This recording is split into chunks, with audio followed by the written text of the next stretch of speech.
కేంద్రంలో మరోసారి సంకీర్ణ శకం ఆరంభం కాబోతుంది. గతంలో వాజ్పేయి హయాంలో బీజేపీ సంకీర్ణ ప్రభుత్వాలు నడిపింది. తర్వాత కాంగ్రెస్ ఆధ్వర్యంలో రెండుసార్లు సంకీర్ణాలు నడిచాయి. బీజేపీ నాయకత్వంలోని ఎన్డీఏ రెండోసారి నరేంద్ర మోదీ ఆధ్వర్యంలో అధికారంలోకి వచ్చింది. కానీ బీజేపీకి పూర్తి మెజారిటీ రావడంతో రెండు దఫాలుగా నరేంద్ర మోదీ చెప్పిందే విధంగా 10 ఏళ్ల పాటు కొనసాగింది. మూడోసారి బీజేపీకి సంపూర్ణ మెజారిటీ రాకపోవడంతో మరోసారి బీజేపీ నాయకత్వంలో సంకీర్ణ పాలన రాబోతుంది. అయితే కాంగ్రెస్ సైలెంట్ గా ఉంటుందా?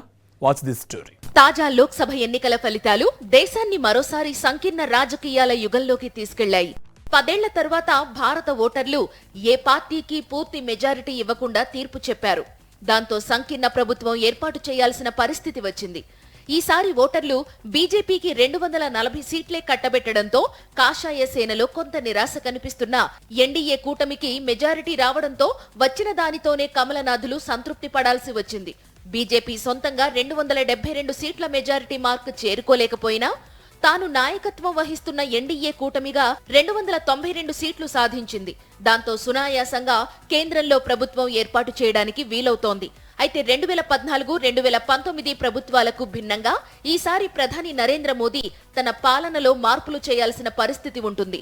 బీజేపీ నాయకత్వంలోని ఎన్డీఏలో కీలక భాగస్వాములుగా మారిన TDP, JDU, LJP, Shinde Shiv Sena, NCP తదితర పార్టీల అభిప్రాయాలను తప్పనిసరిగా పరిగణనలోకి తీసుకుని మోదీ ప్రభుత్వాన్ని నడపాల్సి ఉంటుంది. ఇదిలా ఉంటే ఈసారి బీజేపీకి మెజారిటీ మార్కు దాటకపోవడానికి గల కారణాలపైన ఆ పార్టీలో విస్తృతంగా చర్చ జరుగుతోంది. ప్రధానంగా యూపీలో ఠాకూర్లు, గుజ్జర్లు బీజేపీకి అండగా నిలబడలేదని తెలుస్తోంది. ఉత్తరప్రదేశ్ ముఖ్యమంత్రి యోగి ఆదిత్యనాథ్ను మారుస్తారంటూ విపక్షాలు ప్రచారం చేశాయి. తమ సామాజిక వర్గానికి చెందిన సీఎంను మారుస్తారనే ప్రచారం ఠాకూర్లకు ఆగ్రహం తెప్పించింది.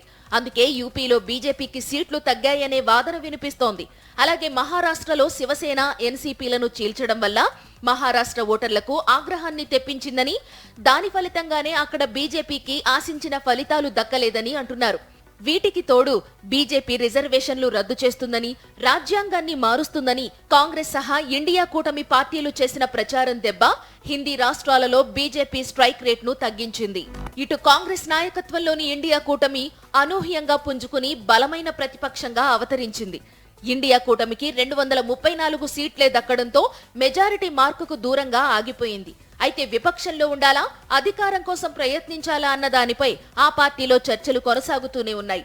విపక్షంలో కూర్చుంటామని కాంగ్రెస్ పార్టీ ఇంతవరకు ప్రకటించకపోవడంతో మెజారిటీ రాకపోయినా ఆ కూటమి అధికారం కోసం ప్రయత్నిస్తున్నదనే చర్చ జరుగుతోంది. మెజారిటీకి 38 సీట్లు తక్కువగా ఉండడంతో నితీష్ కుమార్, చంద్రబాబు నాయుడి మద్దతు కోసం ఇండియా కూటమి తెర వెనుక ప్రయత్నాలు చేస్తోందనే ప్రచారం మొదలైంది. ఏ పార్టీకి సొంతంగా మెజారిటీ రాకపోవడంతో కేంద్రంలో అస్థిరత కొనసాగే అవకాశం ఉందని కూడా రాజకీయ విశ్లేషకులు అంచనా వేస్తున్నారు. ముఖ్యమంత్రిగా, ప్రధానమంత్రిగా ఇప్పటి వరకు పూర్తి మెజారిటీ ఉన్న బీజేపీ ప్రభుత్వాలనే నరేంద్ర మోదీ నడిపారు.